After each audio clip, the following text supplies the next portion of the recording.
What is going on, guys? It has been so long since I've been live. Forget about how to do it. Not used to not being able to edit mistakes, but hey, we are back with the weekly live stream, and we're talking about the weekly comic news each and every week. We got a great panelist of members. We got some great headlines we're going to talk about this week, and coming in next week, we want you in the audience to join in that discussion. So make sure you guys are being vocal, and we have some great giveaways for tonight. We're going to get to that in a little bit, but before we do, let's bring in all the great panelists we have for this show. Hey, I'm Dan from Dank Comics. There you go. Slide a hand. Good to see everybody. Good to be here. And look, we got a lot of news to talk about. A lot of interesting things to talk about. And some breaking news. Yes. Yeah. Hey, what's up, guys? Comic Man Eddie. I'm here to hang out. And guess what, guys? I tell you what, I recently started a dating app for chickens. It's not my normal day job. It's just to make hens meet. How do I follow that? I don't think you can. Mother clucker. I'm Andy from Indie Spotlight Series over at CBSI, and glad to be a part of this. Should be fun. Well, I guess I got to follow the Andes, and I'm Pete over at Renovision and from CBSI. And yeah, am I in Shadow Stevens' old square, or is that always in the center? I thought he was on the bottom. Awesome. Hey everybody, Tony here from Blue Green Artifacts in my dark cave of boxes and such. Dipping over from the Modern Playbook over at Tales from the Flip Side. Brian, it's awesome to be here. This is going to be a lot of fun. Yeah, a lot of fun. First stream, so we got to work out the jitters and everything. Like I said, it's been a while since it's been live, but I love it. Love everyone that's in the chat right now. Shout out to you guys. And I'll go ahead and announce it. So we got some giveaways here, but that banger that we're going to give away at the end of the show is we got the Department of Truth, Megan Hutchinson exclusive variant, Simple Man's Comics, these 616 Comics. Got a copy of this. So stay around, stick in the chat, because you have to be in the chat to win it. We're going to do this at the end of the stream. But let's get into the headlines this week. The first one came out yesterday like gangbusters all over social media. If you're in comic books, it's one that we had to add. Everyone else has been talking about on YouTube. But bad idea, right? I'm surprised I said that right, because all day I've been saying big idea. But we got news with the tweet or an Instagram post that we regret to inform you that despite our best efforts and all our wonderful support, bad ideas, we know it must end. On serious thanks for the incredible journey. We've been announcing releasing books to the end of the year. Beyond that, bad idea is over. Now, we covered bad idea from the Genesis on this channel. Andy, you were on that podcast when we talked about this, when they're first getting ready to launch it. It had a little bit of a stall with COVID, but it turned out to be a great program. Brick and mortars. You can only sell one copy. A lot of retailers got busted and got kicked out of that program. The reception for these books has been really well. I mean, and not to mention they've had some kick-ass creators, right? What about you, Dan? Have you been reading Bad Idea? What do you think? Do you have Bad Idea in your area?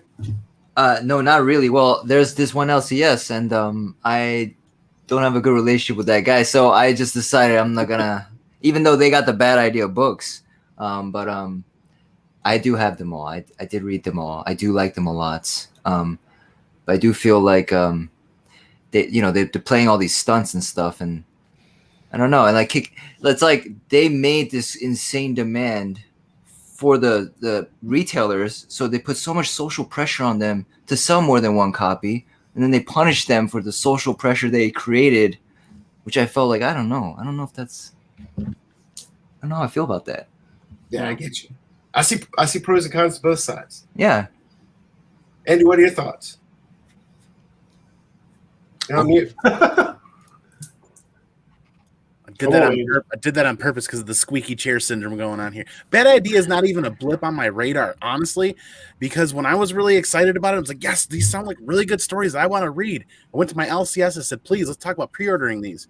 Bad Idea never even bothered to respond to my LCS's inquiries and never got back to him this entire time. So not only my LCS didn't even get a chance to be selected, they just never got responded to, which I guess is a selection in its own. Either way, it got to the point where I'm not even going to fish those things out of the secondary market just because of the pricing and the way things are going. Yeah, I'm going to be blunt. I think it sucks. I think it was a horrible idea. It wasn't just a bad idea. And I don't think it's over. I think if you read between the lines, the wording in there is bad idea. Yeah. Bad idea as we know it. Okay. So as we know it, what, they're going to come back rebranded? I mean, what does that say? To me, that says all I need to hear right there, that this shady company is not done. They're not done with their marketing ploys, whatever you want to call them, good, bad, ugly, whatever they are. I think it's just a joke all the way around, and they're playing with the market is the bottom line. So I'll leave it there. I'm gonna play not devil's advocate, angel's advocate. I gotta give Dinesh a little credit. I mean, he tried to do things differently. He tried to shake things up. He tried some different kind of marketing ideas. Clearly, I like the idea of the super secret drop. Having the Hero Trade just show up in stores, people not even know what it is. I think that was really cool. People who jumped on that early were really excited about it. I'm trying to list the things that I liked. I liked the quality of the books. They spared no expense to make sure that their books were as perfect as possible. I like the idea behind the not first prints, in that you're not making 7 prints of a book and different covers, and this one is going to have a 1 in 25 on it. And you have the collectible, and then you have the reader copies. Basically. Right. So there's one to get, which is what Images tried to do in some books. Brian K. Vaughan, there's one to get. And if you can't get that one or don't want that one, or don't want to pay the money for it, pick up this other one and you can read it. It's that was the idea behind it. I know the rollout, the way it was released didn't happen that way. As far as like punishing, it came across as punishing the LCS owners. I don't think they meant to punish them. I think they meant to more like keep them honest, because knowing how rare some of those first prints were going to be, and knowing how some retailers or some LCSs will just put $50 on a book the week it comes out. I think they wanted to try to keep them honest, but maybe they didn't do enough to make sure that they were making money or having enough stores in the, in that little club, like Andy was saying. I think it was hard to get in the beginning. So I don't know. I don't know what to make of this. We're bad idea is over. Yeah, I think you're right. It's probably not over. We're probably looking at the Phoenix stage where it's going to rise up and be something else. But you got to give a lot of credit to the creators. Lost in all this were some people who really appreciated some really cool stories. So there's some things I liked about this, and some of the things I liked is a lot of stuff that other readers didn't like. I liked that Dinesh and the people at Bad Idea, they played with some marketing, right? A lot of people see it as marketing toys, but I also see this as innovative things that some were successful on that you're going to see other publishers kind of do their own twist on it and do something similar. I think they had an uphill battle because of COVID that hit them when it was supposed to be a brick and mortar thing. That one, from a consumer collector perspective, I can't speak from a retailer side, but I was frustrated at first when I thought, hey, this is going to be kind of cool because it's only going to be available in brick and mortar stores. It's going to drive people to go to brick and mortars. It's almost an exclusive club because, hey, we're going to have 50 programs or however many programs they want. So that's going to make it even more of a valuable commodity. Like, hey, man, my LCS carries Bad Idea books. That's a good thing. But then you started seeing them sell online as well. I get, hey, to stay in business, some of these things have to be available. But like I said, I'm being greedy. I'm being from the collector and the consumer. I love that exclusivity part of it. Now, we touched on it, but we didn't really, what's glaring us in the face is no one really thinks Bad Idea is over. I mean, you could see it. You can see people in the chat. They're talking it up right now, like Chubby Pop Chaser, complete just marketing. House of L Comics, is this just a marketing thing? Everyone, I think, believes that it's truly a marketing. And we saw it just this week, right? Back on May 17th, there's Absolute Comics podcast you can find on Spotify. They had Dinesh on there, and thanks to buddy Jack DeMeo pointing this out to me, at about that 29-minute mark, they go into it how Bad Idea is ending and a rebranding is going to commence, right? Mm-hmm. Yeah, well, it makes sense. Yeah, kind of have to. I mean, they had how many books coming that they have creators working on books? Because as Tony was saying, like, yeah, these creators were working on books. They had nothing to do with this crazy marketing or the weird rules that were put in place and how LCSs could get these books. Because first, Andy, I couldn't get any copies because none of the shops near me had it. Nobody carried it. And then a buddy of mine who actually bought a shop a few months ago, he got on the list that he was eventually going to get them. So I don't know how that's all going to play out with the later releases. But availability is one thing you definitely need if you want to be successful in selling comic books. I know everybody loves the aftermarket, but I got to be able to get the book. Like, I got to have a shot to get the book if I'm going to care. Because otherwise I'm just going to go, all right, fine. If I don't see it, I don't see it. I don't miss it. That's just me personally. So I'm not settled in on Bad Idea because I didn't get any of the books because nobody had them near me, and I wasn't going to pay the crazy prices. Even with the reader copies, I was just like, Bad Idea is going out of publishing. They're going to create comic books as NFTs. I'm not putting that rumor out there, but like I said, I do have a giveaway for Bad Idea. I have 3 Bad Idea books here, right? I have ENIAC number 3. These are all first prints. I have ENIAC number 3. I have the Caligula Safe. Mm-hmm. Try and keep the glare off of it. And then I have the other Matt Kent, the Walesville. Sorry, guys, trying to keep that glare off it. So I'm going to give all 3 of these away.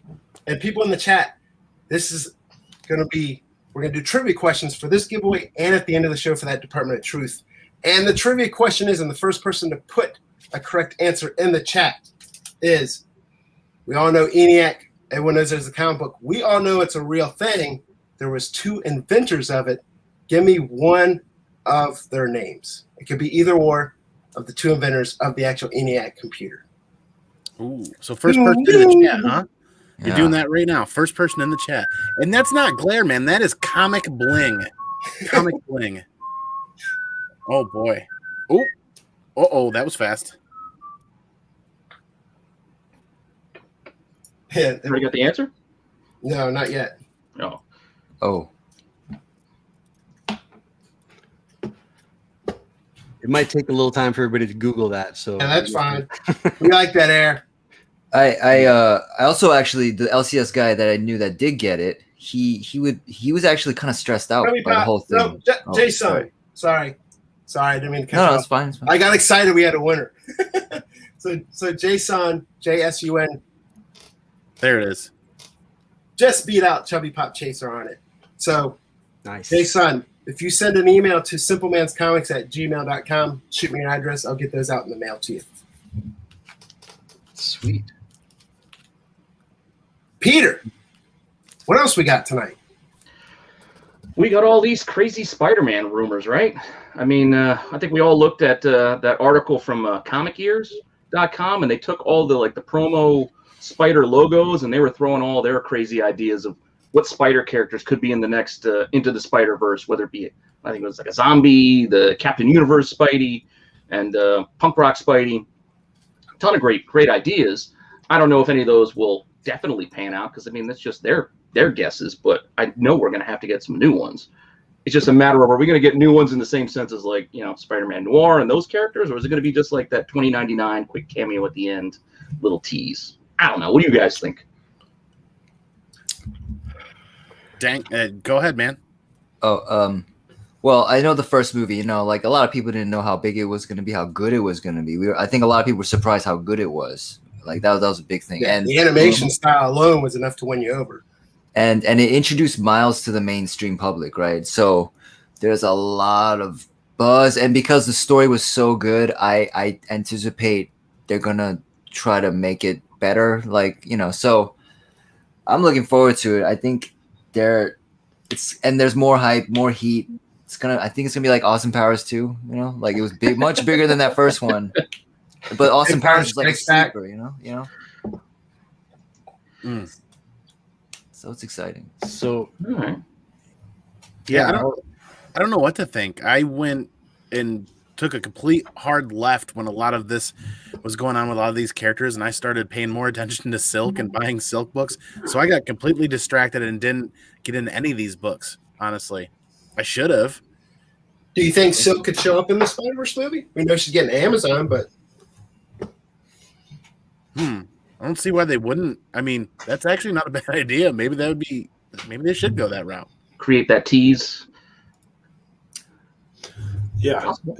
That could definitely be something. I mean, she's got to show up somewhere at some point. I mean, I don't know. I like the movie. I think anything we see, I think it's going to be little pieces again, just introducing characters. I want to see the punk rock Spider-Man myself, Tony's man. So, yeah, I mean, that's the one I want to see. If it happens, don't know, but I think there's a lot of good spec plays if you're going to look at it from that perspective.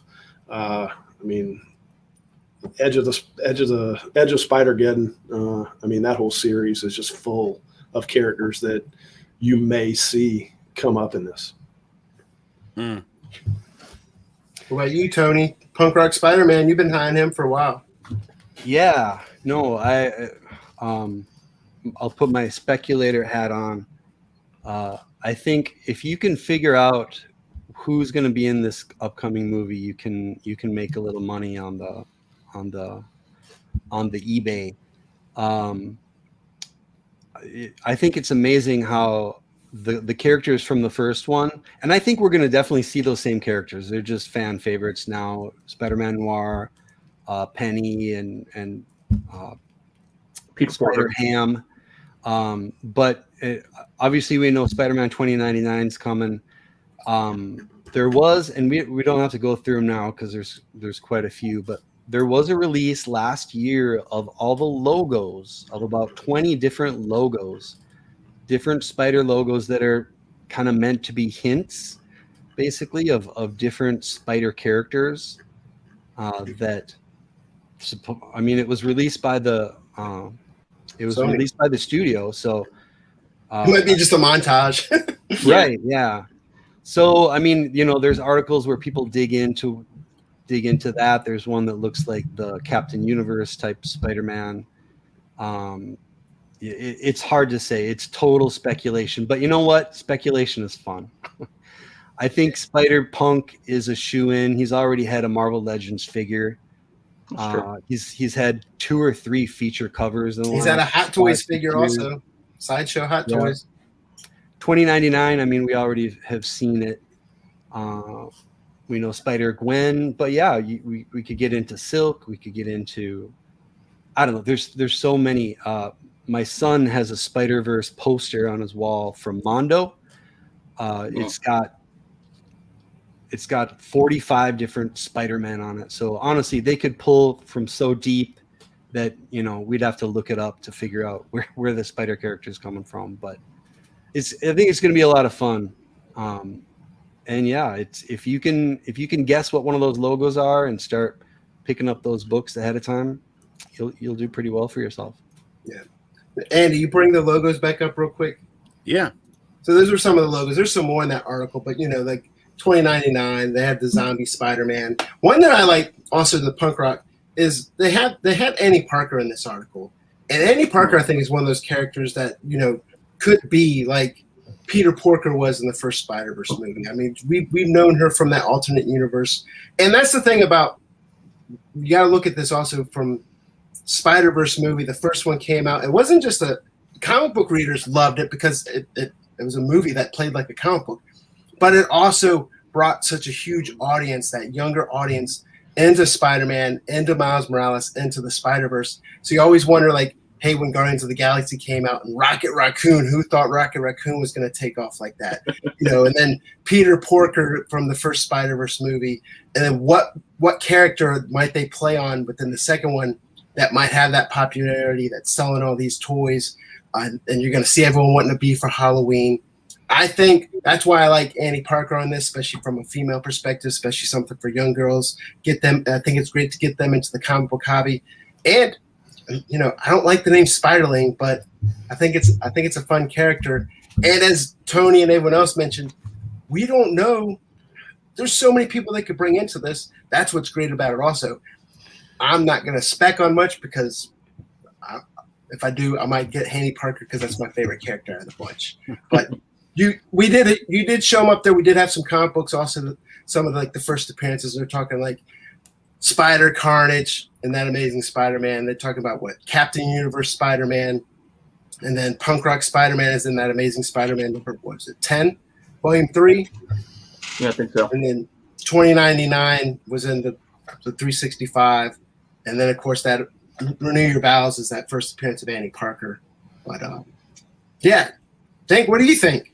Well, I remember when it first was teased, the first movie, and I was like, Spider Multiverse. I'm like, wait, this is like too much at once. Like, this is not. I thought this wasn't gonna work. A lot of people figured out who Post Malone was also. Oh yeah, and but then it's written by Phil Lynn Lord, right? So they directed the Lego Movie, and everyone thought that's not gonna work either. But then they nailed it, right? So I also feel like this is such an opportunity for Marvel, the MCU, to beta test, because I think there's a lot more freedom in animation. There's a lot more and room for failure in animation too, especially with a thing like this. So yeah, they're definitely going to play around. And if they keep up that quality, that level of storytelling quality, which I wasn't expecting, I think we're in for a fun ride, if anything else. I like Dan's input on this because viewers that may not know, Dan, you actually work in film, right?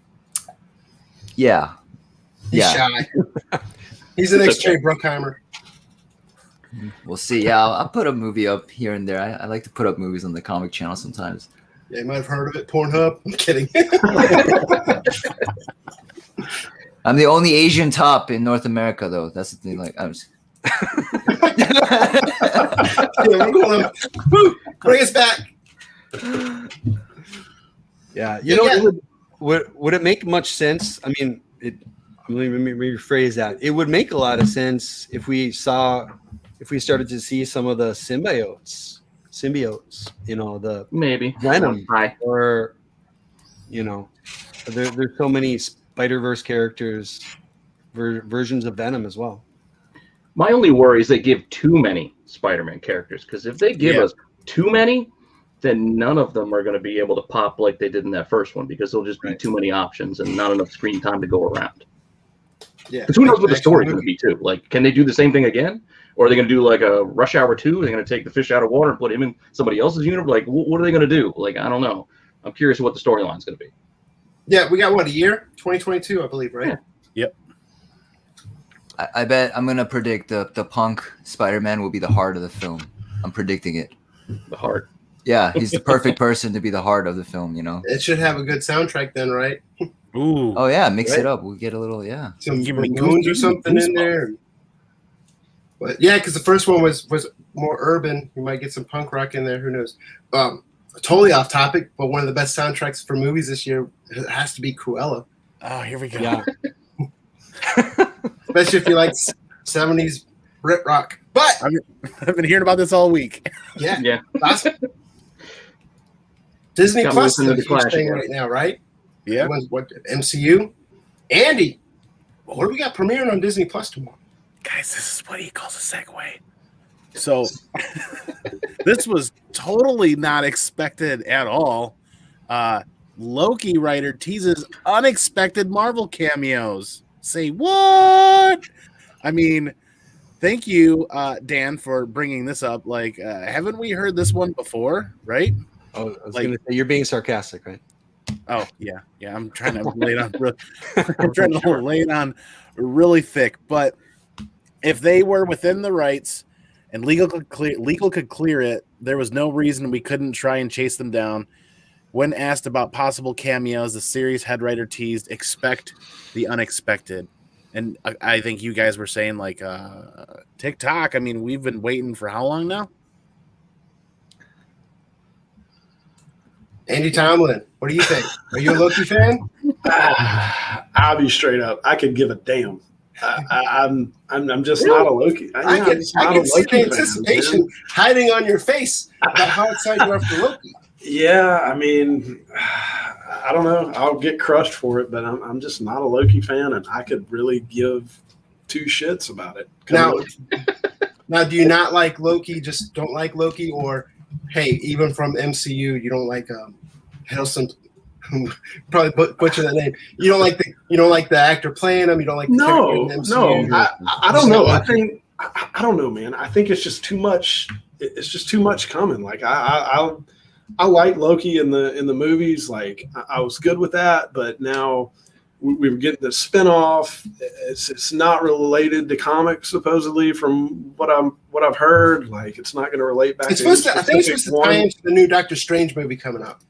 Yeah, I think so. Okay, so I mean, yeah, I'm sure there's a method to their madness, and it'll all tie together in some way, shape, or form. But I can't sit there and watch 47 million episodes to go, oh, that's how it comes together, you know? And like, I can't. So I don't know. I mean, sure, I'm in the minority, but just so we understand, where were you on like WandaVision and Falcon Winter Soldier? Okay, or lukewarm? Yeah, I mean, WandaVision. I like WandaVision. Okay. I was in on that. Falcon and Winter Soldier. I went about halfway on it and gave up. And I mean, I don't know. It just didn't do it for me. Like I say, I'm sure I'm in the minority, but I'm going to tell you what I think, and I just didn't get me. You're the indie spotlight guy anyway. That's the problem. Well, let me tail off of what Andy said. Is I'm kind of right there with Andy T. Is I'm not really a big Loki fan, but I'm actually finding myself kind of excited for this show.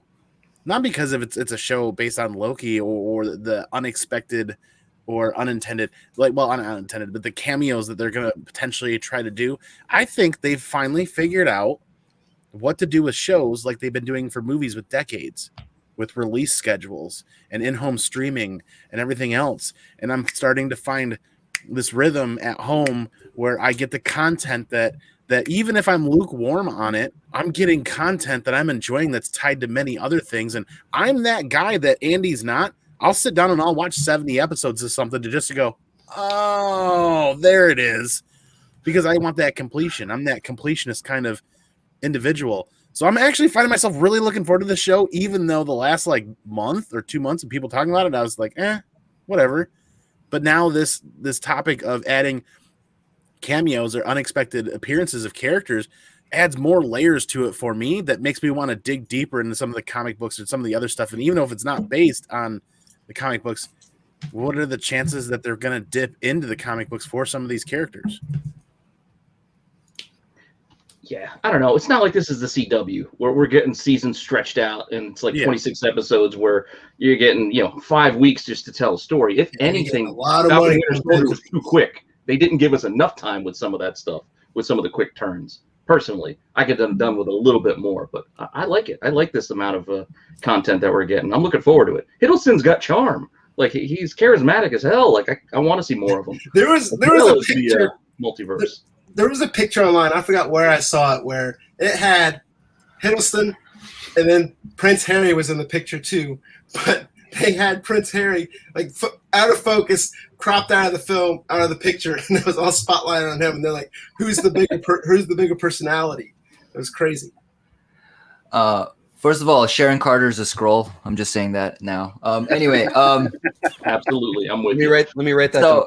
So like the thing about the MCU Loki that I love is that he's kind of a better Loki than the comic, right? So, and he is kind of the devil, right? And so John Milton made the devil the lawyer figure in our perception of the devil. Actually, before that, the devil is just a demon, but Milton made him like this charismatic lawyer type, right? And what made him so compelling in and John Updike said Milton is like the devil's best friend, Satan's best friend, right? Is that this dude is going against God, right? And that's, you can't help but root for that. He's kind of an underdog, right?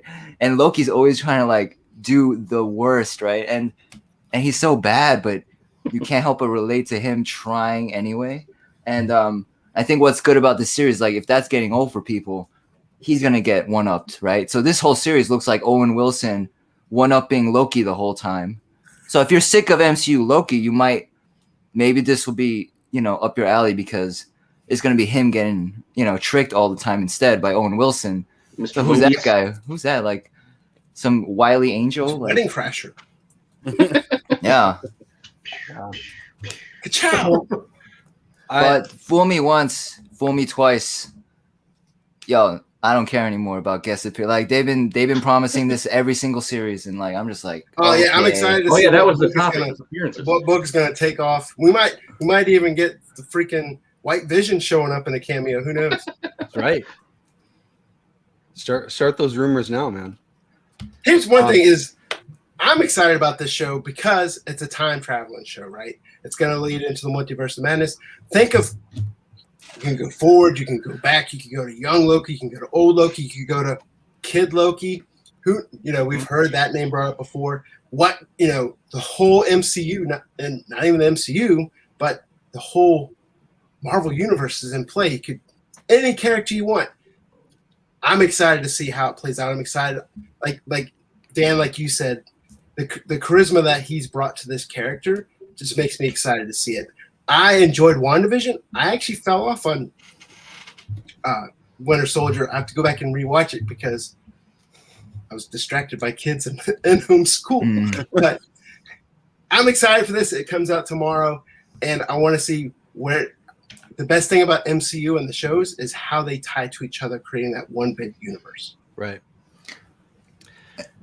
Andy, I'm going to agree with you on one point, because I am a little suspect about. I heard that too, that the plot lines basically. I mean, we're getting characters and we're getting settings from comics, but it sounds like this plot was basically created for this show. Yeah.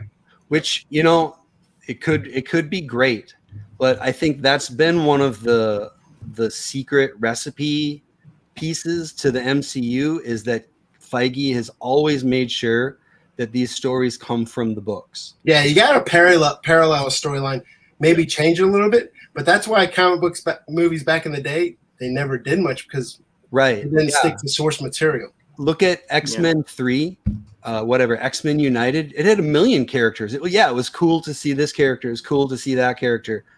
But if you don't get that story right and it has no basis in, if it doesn't pull the comic fans in, so that part does make me a little bit nervous. However, dude, we haven't had MCU content before these Disney Plus series started showing up. How many movies have we missed? 3 last year and 1 this year so far. Yeah. Like, I'm just hungry for something. I like the fact that they're only 6 episodes. I mean, it's not, it's not. That was the thing that hurt Netflix shows, right? Right. Yeah, they just seem too long. You'd get through to like episode 4 or 5. You're like, I only needed 1 episode of Iron Fist, by the way. Yeah. That's about it. It started getting better. It is the same writer though, Doctor Strange and the Loki series. I mean, showrunner, writer. So it's actually, and he's gonna do the next topic. Yeah, that's a good. Awesome. You did it, Dan. That's what I was going to bring up. So, Michael Waldron is going to lead us into the last topic we want to talk about, which I think this is awesome too. Tony, this is one you brought to everyone's attention. Mr. Feige. There was word this last week that there is a head writer and that there's progress being made on this Star Wars movie. That I guess there was talk of it last year that Feige was going to be in charge of something to do with Star Wars. I think a lot of people have been looking at Filoni and what's his name? Favreau, thank you. As being kind of the Feige of the new Feige of the Star Wars. We're keeping everything together, hiring people who know what they're doing, giving people freedom enough to have everything be creative, but yet pulling everything into each other. But yeah, I don't know. If you look at what he's done with the MCU, if you look at that pattern, then we're going to see, we're not going to see some brand new story. We're not going to see some brand new characters. We're going to see something cool, something that he thinks was a cool story that never really got told. And I can't see him being in charge of one movie. In my mind, it's got to be like the intro to a trilogy, at least something that he can oversee. And so what trilogies are out there? I mean, in Star Wars, there could be a bunch. I mean, honestly, it could be a Disney Plus for Darth Revan is that's where my hopes are. Yes. That's super complicated story, but if anybody can pull it off, it might be Mr. Feige. Oh, dude. Oh, you're giving me goosebumps. Dude. There's a lot to get through there. I'll go next. So, Speculation. I was dogging Loki and all that bullshit, but this is the real deal. So I don't know which way they go, but if they do go the Raven route, like, holy shit! Like, can you imagine? Like, there would be just so much. You think Star Wars shit is hot and off the chain now? Just wait. If he goes down that road, I mean, he's the GOAT of all time if he goes down that road. And I think there's so many people waiting on it that sooner or later it has to happen. And if it's him, it's going to make it all that much better. So stoked for that. I couldn't guess. I definitely feel like Michael Walden is being set up like Joss Whedon. So he's being in charge of 3 major projects at once, right? He's sort of becoming like kind of tying it all together, and they're putting him, he's going to write that Star Wars movie, and he came from Rick and Morty. Hope not Ultron Whedon. Yeah, I was going to say, where are you going to go with Whedon on this one? Are we going with I'm just saying in the beginning, Firefly they had Whedon kind of, run a little bit the show. I mean, Feige was the producer, but Whedon was sort of like, Same with like Snyder for DC. In the beginning, yeah. And I feel like that's what they're doing with Walden. And I've seen his Rick and Morty episode. He did one, The Old Man in the Seat, right? And it's about the toilet one. Rick, yeah. And what I found very interesting, like I was studying it. I was like, why did they pick this guy, right? Why was he picked? And you notice like he's like, he world builded like crazy in this episode. There was like 5 different plot lines and they all had pathos. And at the end, it left you with an ending you had to really think about that stayed with you even after it was over, right? So he got all these things in place. So I think they're thinking he can do this with Star Wars, right? And he did it super fast. He did it so quickly in this 22-minute episode. I think that's why they want him for Star Wars. He can world build, have all these multiple plots happening that all make sense, right? They're not just, what are they called in that last Star Wars movie? Hunting, like video game hunting. What's that phrase when you're just getting quests, like a Loot. Yeah, they're just grabbing shit. The plot wasn't consequential anymore. Yeah, just endless quests. And... Yeah. But this guy doesn't do that. He seems to know how to like bring it all to themes, splinter off into multiple plots, world build on multiple levels, and then also leave you thinking, like a Christopher Nolan at the end, where you're like, man, what was that about? And so I'm very excited because I think that's what Star Wars needed. We need someone that can do all of these things at once and give us that feeling of like, man, what was that about, with that satisfying conclusion. So do you mean don't do what they did when they copied Goonies and held up the relic across the skyline? Oh yeah. I was so upset. I digress. But you got me really excited about this now, and I really want to dig into this and look into this because I've good, bad, for worse, I've always loved all Star Wars content that comes out. I've griped, I've moaned, but the more the layers that you just added to this have given me so many goosebumps. I got goosebumps on top of goosebumps right now. because I loved that Those are the episode of Rick and Speedo Morty, and the way you talk about the world building of that, for them to bring that for the next series of movies. Oh, dude, I can't wait. He's an I mean, I feel like he did it masterfully. It was one of the better episodes, and it was really an episode that left you feeling like these lingering feelings. Relieved? And that, I think, yeah, relieved. Yeah, you know, focused and relaxed. You know, like They gotta get away from Skywalkers is all. That's a poop As joke. long as they let them get away from Skywalkers, I will be happy. Just Right. give me something else. They need to get away from Skywalkers, and they need to keep Kathleen Kennedy away from it.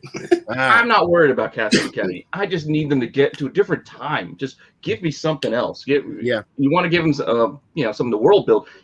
Maybe go to High Republic, as you guys were talking about. Maybe go back there. Maybe go to the future. I don't know. You can go any number of places with Star Wars.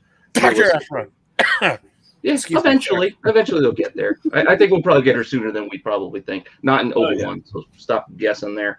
But the one thing I actually want from Star Wars is I want an animated show. I want to Love, Death, and Robots animatrix style. Give me some legends. Let's play with some of these ideas so they can kind of test the waters on what characters people actually would linger to. Like I want to see like a Nihilus story. I want to see Revan. I want to see things bouncing around that don't necessarily have to fit their timelines per se, and just give us more. Just give me more than just They've got all those Dark Horse stories to pull from too.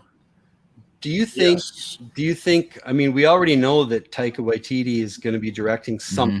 I don't know if we know anything about it. Wouldn't it make sense if he was in doing one of Feige's movies? Yeah, they're The attached. article kind of hints at. on this episode. and Taika was the voice of the app developing alien in that episode of Rick and Morty. That was Taika Waititi too. Connections there already. So I think they already have a good working relationship. They know how to build allegories, right? I feel like that's what this team might be good at, is building allegories back into the story, because I think that's what made the original trilogy so good. And that's what's like made the prequel salvageable, was because it was such good allegory, So I want one of those movies like you mentioned, Christopher Nolan, with like a Star Wars like Memento style, where it's like a Star Wars spinning top. At the end. where it kind of just different take on it. I mean, instead of the same, how the storylines have played. We've seen it with the Skywalker series. I mean, the first new one was like A New Hope with new characters almost. Yeah. Just kind of mix it up, work what's been, change it up a little bit. And like you said, there's so much information and characters to choose from. Go wild with it. I think that's what Feige's good at. They can. And these shows might introduce a lot of these ideas, like especially The Mandalorian and Boba. Like they might, introduce Mandalore, the Ultimate and the Indomitable, which would lead them into that Old Republic age and lead you into Revan, because you know where the mask came from. Like Jar Jar all these Binks ideas are out there movie. for them to drop hints and kind of pepper in as we go. The Jar Jar Binks origin movie. And remember, Favreau worked with No. Feige, right? So they're with Iron Man, right? And he helped jumpstart the MCU. So they're already so, connected with each other personally and in terms of relationships. And what Favreau and Filoni did, instead of just recreating Star Wars, they looked at what inspired Star Wars, right? So A Hidden Fortress by Kurosawa is what actually is. Star Wars is a retelling of a samurai film called Hidden Fortress. Mandalorian is a retelling of Lone Wolf and Cub. So instead of just rehashing, they decided, let's go to the inspirational source instead of just copying. And I believe Walden, Feige, and Filoni and Favreau, I think they're all working together for this, because they've built such a strong relationship together. They've worked, I'm feeling good. I'm hoping, man. I'm hoping with you. Yeah, if they don't go Raven, Dirge, killing Mandalorians left and right. I mean that could all tie in. There's so much, man. So much. Yep. You gotta go Revan though, don't you? I mean, yeah, no, 100%. That's what I would go with. the finale of the last movie being the Jedi and the Sith teaming up to take him on. I mean, well, I would love this movie to be the good, the bad, and the ugly. That's what this Star Wars movie needs to be: the good, the bad, and the ugly. And you're following like 3 sets, and then go to the inspiration, go to the cowboy cowboy films, samurai films. Yeah, westerns. And Yeah. No more of this remaking the prequels and sequel. You know, like no more of this. Genre. We need genre movies within Star Wars. Yeah. Do the Office. You know, just a bunch of people working in the blue milk factory. All those stormtroopers, you know, just and they're talking and like. Yeah, let us know in the chat. What do you guys think? Do you prefer Kevin Feige? There was also there's been rumors floating around out there in some other articles where George Lucas wants to take back control of the Star Wars. So definitely interested in seeing that. But while people are posting in the chat, I did have one last giveaway that we talked about at the beginning of the show. And this is one of these 616 comics and Simple Man's comics. Department of Truth #1 variant. This is currently going for about $200 on eBay, I believe. So we're going to give that away right here, again, in the chat, and again, with a trivia question. So, really easy. First one to answer correctly.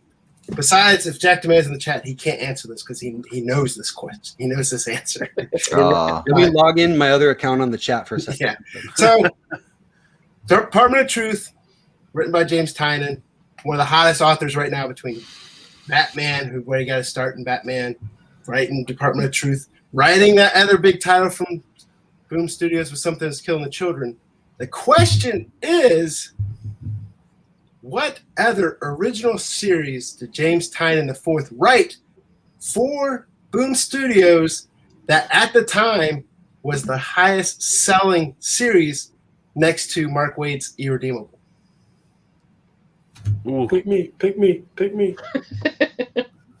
Oh, boy. That's what I said. I know it's one of Jack's favorite series, so he can't answer.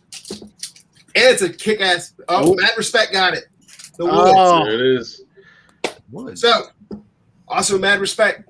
Send me an email at simplemanscomics@gmail.com. So I'll do you one better, brother. Mad Respect actually works with me, and I will take my copy to him tomorrow Oh wow. if you back me up. Yeah, I'll send this to you. I'll send this to you, and you take it to him. Yeah. Nice. By the way, And then you'll lose Andy's it on the way, you know, Andy's to work. 5-0. No, I'm kidding. I'll seriously, we'll take a picture and we'll post it on Instagram. I mean, it's a legit thing. Like, it's seriously, he's been following me for a really long time. And I ran into him at work one day, and I had no idea who it was. He's like, "Oh yeah, I checked out this show," and I was like, "Oh yeah, so have I." And I realized, oh, okay, I actually have been working with him for a very long time, so I will bring my copy of that issue to work, and we'll take a quick picture and we'll share it on IG. Definitely.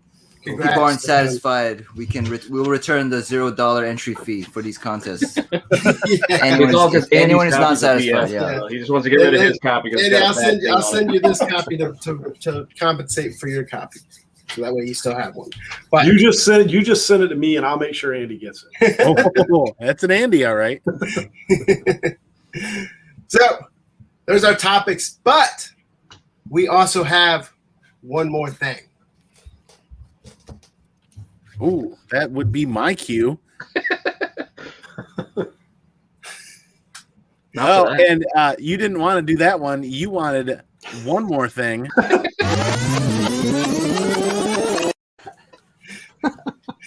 First stream, we got some jitters, but we're doing good. Distractions.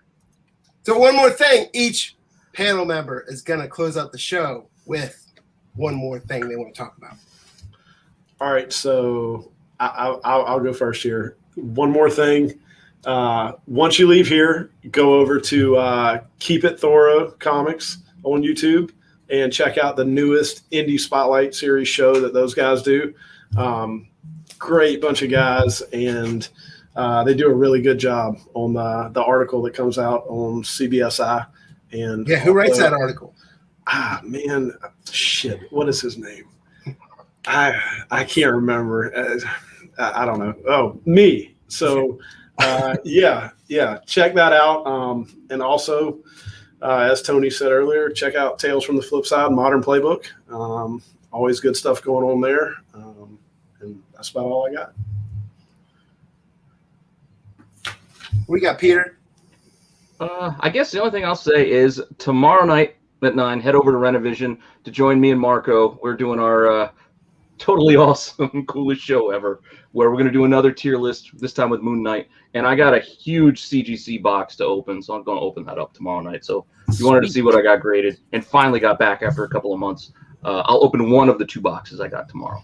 Yeah, I also want to say I do have links to YouTube channels in the description of this video for Comic Man Andy, Dank Comics Dan, Renovision, as well as links to Tony's Blue Green Artifacts Instagram. Make sure you follow him there, and Andy Tomberlin's Instagram as well.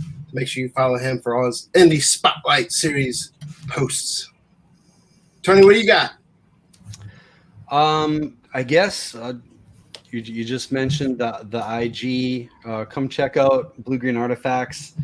All I really use it for is to show what I'm doing. So I do buy and sell a lot. I'm not going to say successfully, but hey, it's fun. But yeah, no, I've got probably 1,500 listings right now on eBay. So if ever I'm buying a book for spec purposes or selling a book, I post it on there just so people can see what's going on. And then, like Andy said, we do the modern playbook, the pro spec 10 list every week, where we some great guys nominate books and they all get voted on, and the top 10 show up in the video. It's been a lot of fun. Yeah, make sure you guys check out Tales from Flipside YouTube channel as well. Andy King, Comic Man Andy, what we got? Oh, dude, yeah. So this just hit, I think, yesterday, today. I don't remember. The Book of Boba Fett. One more thing going on here. Bosk is confirmed, right? Oh, I love Bosk. I'm super excited about that. I bring that up now because it's going to be forgotten about by the next show, by the next time we come back around. That is super cool. That adds a lot of extra layers to that. I'm really excited for that. But tomorrow's Wednesday. New comic book day. Get excited. There's so many good books to read tomorrow. Except for there's some people out there that get their comics on like Tuesday or something. Is that you, Andy? King? No? No. Blowing up the spot. I'm going to get your LCSs closed. Dan Kim! All right, well, tomorrow I'm going to be on Chamorro Cinema, on a panel on Chamorro Cinema's show. He does a show every Wednesday, but the second Wednesday is a movie show. We're going to be talking about trilogies, and it's co-hosted by our Canadian friend TM Nerdy. Cool. Yeah, it's going to be fun. That's a fun show. We're just, hanging out, and yeah, we gonna watch. Oh, we just talk about our favorite trilogies or film series that should have been trilogies and should have never been more than trilogies, right? Just like a discussion and stuff like that. And you have your own YouTube channel. Anything coming out on your channel soon? Just, unboxings. Oh, I do a lot of comic theory. Those are the ones I really like. I talk about the theory of YouTube, the community in YouTube, AOKs, the nature of AOKs and what they're really about, and like deep down, and like stuff like that, and like how Watchmen destabilized both the big two, and they played right into Alan Moore's hands, right? Because Alan Moore put a spell on the industry and is bringing indies back, stuff like that. Like just messing around. Yeah, Dan's got a relatively new YouTube channel. Just jumped into the space. Kudos to Dan. We always talk about, hey, just get out there and create something. Dan's doing it. Check him out at Dank Comics, DANK Comics on that YouTube. Subscribe him. Check out his videos. I want to thank everyone for joining us in the live chat tonight. First live stream. Working out some bumps, but I appreciate everyone that joined us. We're going to continue to grow this. The show is going to get better and better. We're going to grow more cohesive. We're going to be absolutely fantastic. And I want to get more active in the live chat. That was my fault tonight. I didn't get as active in the live chat. There was some great conversation going on in there. So I apologize for that. My one more thing is not comic related at all. I want to give a shout out to U.S. soccer player Christian Pulisic. He, in the 1 week, won the Champions League for Chelsea and won the CONCACAF Nations Trophy, beating Mexico. Huge kudos to him. And Florida State softball is playing in the World Series this week against Oklahoma. That's right. And that is one more thing. And that is Comic News Weekly. See you guys next week. FS who? She pull up, hop out, then she swerve. Do your two-step, your little catwalk, make it work. Make it work, Jill, make it work. Strike a pose, make it work, Jill, make it work. Strike